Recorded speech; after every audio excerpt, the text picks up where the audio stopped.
Well, another big game. They're all big games at this moment in time against Belfast tonight, who you faced on Tuesday night. Yeah. I mean, as the 12 league games to go, we got a couple in the cup, obviously, after the international break. But we got to be focused again, just like we were on Tuesday. How pleased are you with what you saw from your team on Tuesday? Really pleased. I thought we played a really good road game, and we frustrated a talented Belfast team. And I said to the boys this morning, expect a kickback here. The coach wasn't very happy with his team's performance. I was delighted with our team's performance, but they're a good team. They have good depth. They have great depth, and we're expecting a tough competition tonight. Obviously, Brad Day hasn't put a foot wrong, but Marek Pince comes back into the fold, and he must be glad to have him there. Yeah. I mean, we missed Marek for 4 games, and Brad did an excellent job, jumping in there. And for a guy with such little experience at this level, I mean, he was terrific for us. But it was good to get Marek back in. Thought he had a very, very strong game on Tuesday.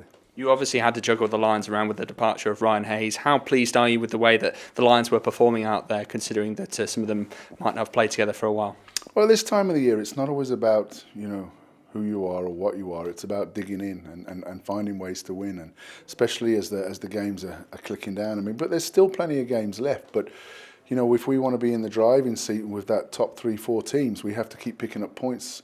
And Hewitt made a great play for Fitz's goal, and then our captain Jonathan Phillips, he jammed one in after a great forecheck from Levi Nelson. And it's about finding ways to win at this time of the year, and it's about stepping up as a group and as a team together. Like I said, we played a hell of a lot of hockey. I mean, it was 14 games and 30-odd nights, or 31 nights, whatever it was, something like that, 32 nights. And it takes its toll with the travel. But, we got back on Wednesday, and we had a good skate on Thursday and yesterday, and a little pre-game skate this morning, and we're ready to go again. We know the importance of these games. Are you expecting another close game like it was on Tuesday, and maybe capitalising on a defensive error being the difference? Yeah, I mean, you can never judge, can you?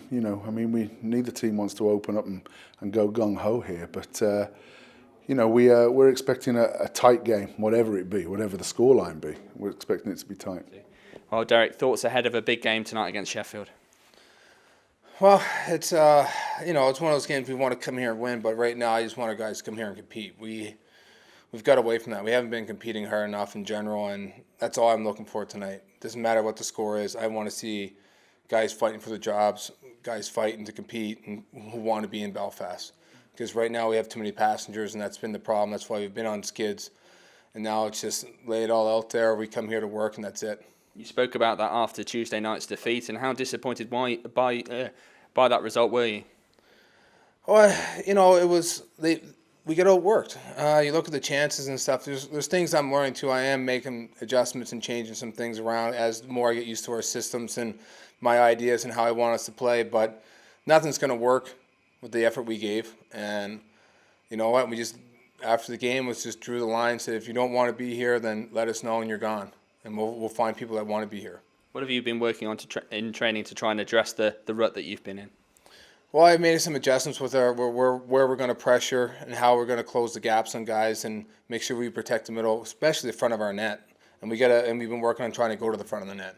And that's where you score. That's where you get that extra goal. That's where you get a 1-goal lead turn into a 2-goal lead by getting ugly ones. And we've been like this all year.